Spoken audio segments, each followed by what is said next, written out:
Benefit Cosmetics have released a cream version of their Hoola bronzer. I used to absolutely love this. This is a powder bronzer. I feel like every single girl has used this at one point in their life. But I'll be honest, I just don't use powder bronzer or blush anymore. So I was super excited when I found out that Benefit were releasing a cream version. And by the way, I was gifted these by the brand, but you know I will always be 100% honest regardless of whether I've been gifted stuff. So this is the bronzing balm, and I've got this in the shade Light. Oh, it's a very interesting texture. I don't know if you can see that. It's sort of reminding me a little bit of the Makeup by Mario Soft Sculpt Transforming Skin Enhancer. This is also a very strange color. It's very, very light, which is definitely inclusive, although I will say it's quite warm. But I'm genuinely not going to lie, that is literally one of the lightest shades of bronzer I've ever seen. I wonder if I should have gone for the next shade down, which never happens to me in bronzers. But let's see, obviously, what it looks like on the face. So I'm just going to dip my brush in. I do tend to like the balm formulas.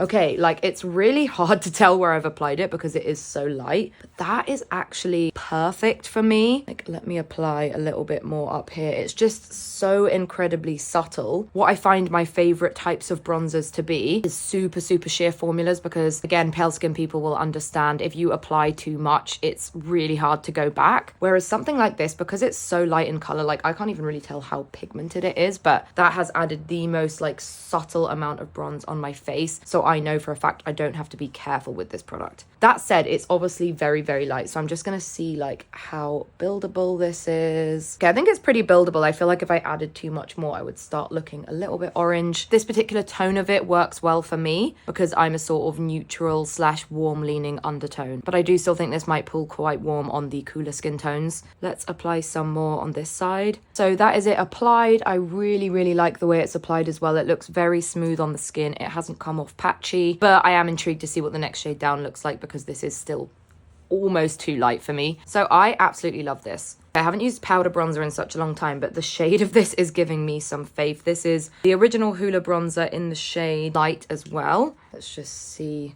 Oh, okay. That's not too scary. Last time I used a powder bronzer, it literally became super, super patchy. If I ever do need to use a powder bronzer again, maybe I'll go back to this. So yeah, thank you Benefit for coming out with something that at least on the pale end of the spectrum is inclusive. I'll be very intrigued to see what the rest of this shade range looks like. But even so, I absolutely love the formula of this. And to be honest, I can't fault it at the moment. So let me know what you think if you managed to try this, and thanks for watching.